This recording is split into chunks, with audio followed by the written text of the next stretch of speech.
Disebut pembohong oleh asisten Sinteyong, Mark Klok ternyata pernah kibuli klub Skotlandia.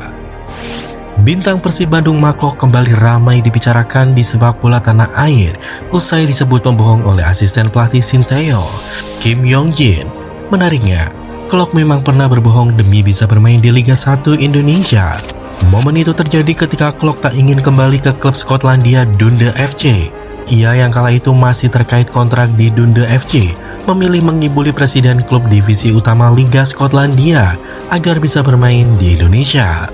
Jadi, semuanya bermula ketika Klok tengah bermain untuk Dundee FC di tahun 2017 silam.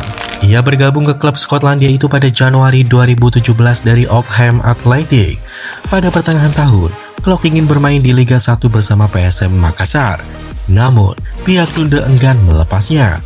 Alhasil, Klok melakukan cara dengan membohongi presiden Dundee FC.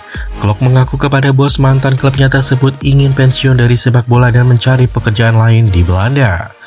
Cara Klok itu terbukti ampuh. Presiden Dundee membatalkan kontrak Mark Klok. Mark Klok pun akhirnya bisa bermain di PSM Makassar per 15 April 2017. Lalu saya bilang, saya tidak ingin bermain sepak bola lagi dan mencari pekerjaan baru di Belanda. Dia bilang dia tidak bisa menghentikan saya dan kemudian membatalkan kontrak. Kemudian saya pergi ke Belanda untuk mengambil barang-barang dan pergi ke Indonesia. Saya tidak menjawab telepon dari bos, ujar Mark Klok pada YouTube Cap Hamka. Setelah masalah dengan bos Dundee, kali ini Mark Klok pun disebut berbohong. Tuduhan itu disampaikan oleh mantan asisten timnas Indonesia Kim Yong-jin. Jadi, semua berawal dari wawancara Mark Klok dengan media luar yakni ESPN. Dalam momen itu, Mark Klok mengatakan mantan pelatih timnas Indonesia Sinteyong sebagai sosok diktator karena enggan menerima masukan selama menangani timnas Indonesia. Sinteyong benar-benar seorang diktator dan berada di atas kelompok mendominasi, kata Mark Klok mengutip dari ESPN.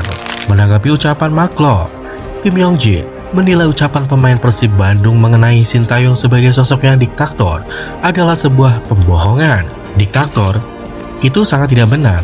Saya sendiri juga melihat berita itu pada saat saya melihat berita itu dan ketika saya tahu dari siapa berita ini berasal, saya mengirim pesan kepadanya, "Brother, sudah cukup. Anda terus mengatakan kebohongan ke apapun yang kau katakan dan jelas tidak baik. Anda adalah satu-satunya pemain yang berbohong di media sebagai seorang pemain dan mereka mencoba menentang Coach Sin tanpa alasan dan kebohongan," ujar Kim Yong-jin.